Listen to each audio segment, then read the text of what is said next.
পাকা আম কিন্তু সবসময় টুকরো টুকরো করে কেটে খেতে ভালো লাগে না, মাঝে মাঝে এই গরমে একটু জুস খেতে ইচ্ছা করে, তাই না? তাই আজকে বানালাম ম্যাঙ্গো জুস। তাহলে দেখুন ঝটপট কিভাবে জুসটা বানিয়ে ফেলি।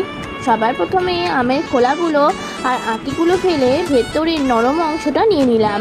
এইবার একটি মিক্সিং বলে আমগুলোকে ঢেলে দিলাম ঝটপট। তারপর তাতে কয়েকটা আইস কিউব দিয়ে দিলাম আর দিলাম অল্প একটু চিনি। আম যেহেতু মিষ্টি তাই খুব একটা কিন্তু চিনি লাগবে না।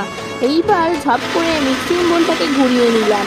এইবার যেটা রেডি হলো সেটা কিন্তু জুস নয়, সেটা একটু গাঢ় ভাব আছে। তাই এইবার ওই জুসটাতে পাতলা করার জন্য তাতে একটু জল দিয়ে দিলাম। তারপর আবার একবার ঘুরিয়ে নিলাম মিক্সিং বলে।